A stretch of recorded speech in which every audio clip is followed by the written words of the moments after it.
अस्सलामुअलैकुम। तलाक के बाद औरत की इद्दत के अहकामात। शरीयत में इद्दत इस मुकर्रर किए गए वक्त को कहते हैं जिसमें शौहर की मौत की वजह से खुला तलाक की वजह से शौहर और बीवी में जुदाई हो जाने पर औरत पर कुछ शरई पाबंदियां लग जाती है। औरत के लिए इद्दत का वक्त गुजारना वाजिब हो जाता है। जिस औरत को हैज़ आता हो और शौहर इससे जिमा कर चुका हो और वो हामिला ना हो, इसकी तलाक के बाद इद्दत का वक्त 3 हैज़ है।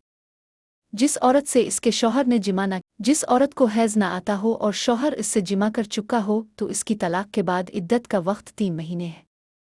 अगर किसी औरत को अपनी हैज़ की आदत का मालूम ना हो, इसे अपने हैज़ के दिनों का पता ना हो और इसे लगातार खून आता रहे यानी खून बंद नहीं होता, ऐसी औरत की तलाक की इद्दत का वक्त 7 महीने है। अगर नाबालिग लड़की का शौहर इससे जिमा कर चुका हो तो इसकी तलाक की इद्दत का वक्त 3 महीने है। अगर कोई नाबालिग लड़की तलाक की इद्दत के महीनों से गुजर रही थी कि इसे हैज़ आना शुरू हो गया तो अब ये लड़की दोबारा से इद्दत का वक्त गुजारना शुरू करेगी और उसकी तलाक की इद्दत का वक्त 3 हैज़ है, क्योंकि अब वो नाबालिग नहीं कहलाएगी। अगर किसी औरत को जब तलाक दी गई और वो इस दौरान हम से थी तो इसकी इद्दत का वक्त बच्चे की पैदाइश तक है। खुला लेने वाली औरत की इद्दत का वक्त 1 हैज़ है, लेकिन बाज़ उलमा के मुताबिक अफजल है कि वो 3 हैज़ तक इद्दत का वक्त गुजारे। अगर किसी औरत को इसके शौहर ने जब तलाक दी तो वो हालत हैज़ में थी और हामिला ना थी तो ये हैज़ का वक्त इस औरत की तलाक की इद्दत के वक्त में शामिल नहीं किया जाएगा। ये औरत इस हैज़ के बाद आने वाले 3 हैज़ का वक्त तलाक की इद्दत के तौर पर गुजारेगी। अगर किसी औरत को हैज़ ना आता हो और वो तलाक की इद्दत के वक्त के 3 महीने गुजार रही थी कि इसे हैज़ आना शुरू हो गया तो अब ये औरत दोबारा से इद्दत का वक्त गुजारना शुरू करेगी और उसकी तलाक की इद्दत का वक्त 3 हैज़ है। अगर किसी औरत को पाबंदी के साथ हैज़ ना आता हो यानी उसकी हैज़ आने की आदत ना हो बल्कि वक्फे के साथ हैज़ आता हो तो भी इसकी तलाक की इद्दत का वक्त हैज़ आने से ही शुमार किया जाएगा, फिर चाहे इसमें कितना ही कम या ज़्यादा वक्त लग जाए।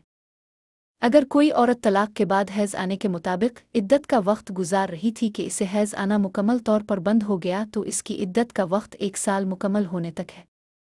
अगर कोई औरत तलाक की इद्दत का वक्त 3 हैज़ आने के एतबार से गुजार रही थी कि इसे ज़्यादा उम्र की वजह से हैज़ आना बंद हो गया तो अगर वो 55 साल या इससे ज़्यादा उम्र की है और हैज़ बंद हुए इसे 6 महीने गुजर चुके हैं तो ये दोबारा हैज़ की इद्दत का वक्त गुजारेगी जो कि 3 महीने है। अगर हैज़ बंद हुए 6 माह से ज़्यादा वक्त हो गया और ये वक्त 55 साल की उम्र से पहले आ जाए तो भी हैज़ बंद कहलाएगा और ऐसी औरत की तलाक की इद्दत का वक्त नए सिरे से 3 महीने गुजारना होगा। जिस तरह आम हालात में लाजिम है कि औरत नामहरम से पर्दा करे, इसी तरह इद्दत के दौरान औरत नामारम से पर्दा करेगी। अगर घर में नामारम लोगों से पर्दे का इंतज़ाम ना हो तो ये औरत किसी और घर में रहकर इद्दत गुजार सकती है। अगर कोई औरत तलाक रजही यानी जिसमें शौहर बीवी से सुलह करने के लिए रुजू कर सकता है कि इद्दत गुजार रही हो तो शौहर से पर्दा करना ज़रूरी नहीं। लेकिन अगर किसी औरत से रजत रुजू सुलह का वक्त गुजर चुका हो या इसे 3 दफ़ा तलाक दी गई हो तो इसका निकाह टूट चुका है और उसका साबिका शौहर उसके लिए नामारम है। लाजिम है कि वो औरत इस मर्द से पर्दा करे।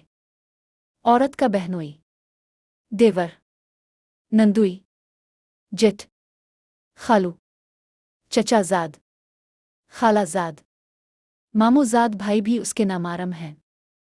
आम हालात में और इद्दत के दौरान उनसे पर्दा करना लाजिम है। किसी औरत का दामाद उसके लिए मारम है, लिहाजा सास की इद्दत के दौरान दामाद सास के सामने जा सकता है। अगर कोई औरत सफ़र कर रही थी कि इस दौरान इसको शौहर के फौत होने की खबर मिल गई तो ये देखना होगा कि जिस जगह वो औरत सफ़र में है या जिस जगह वो क़याम कर रही है, अगर वो जगह तकरीबन 83 किलोमीटर के अंदर है, बेशक कोई और शहर हो, तो इस पर लाजिम है कि फ़ौरी तौर पर अपने घर वापस आकर इद्दत का वक्त गुजारे। लेकिन अगर वो जगह तकरीबन 83 किलोमीटर से दूर है तो अगर अम्न के साथ इस जगह इद्दत का वक्त गुजार सकती है तो इजाज़त है कि वहाँ इद्दत का वक्त गुजारे, वरना अपने घर वापस आकर इद्दत गुजारे। अगर कोई औरत हज का सफ़र करने वाली थी, उसका वीज़ा भी लग गया था, लेकिन सफ़र पर निकलने से पहले शौहर फौत हो गया तो ये अपना हज का सफ़र मुलतवी कर दे, कैंसिल कर दे और इसी वक्त से इद्दत गुजारने शुरू कर दे। अगर ये औरत फिर भी हज करने चली जाती है तो इसका हज हो जाएगा, लेकिन इसको गुनाह होगा। इद्दत गुजारने वाली औरत का मामूल से ज़्यादा सजना संवरना जायज़ नहीं। इद्दत सोग अफसोस की अक्कास है, इसलिए इसमें खुशी या जश्न मनाने वाले काम नामुनासिब हैं। इद्दत के दौरान मेकअप करना और ज्वेलरी पहनना जिसमें चूड़ियां भी शामिल हैं जायज़ नहीं। इद्दत के दौरान मामूल से ज़्यादा महंगा लिबास पहनना और खुशबू लगाना नाजायज़ है। इद्दत के दौरान बाल डाई करना और बालों में मेहंदी लगाना मना है। अगर आपने अभी तक हमारे चैनल को सब्सक्राइब नहीं किया तो सब्सक्राइब करें। इस वीडियो को लाइक और शेयर करें ताकि ज़्यादा से ज़्यादा लोगों को फ़ायदा पहुंच सके। इजाज़त दीजिए। अल्लाह हाफ़िज़।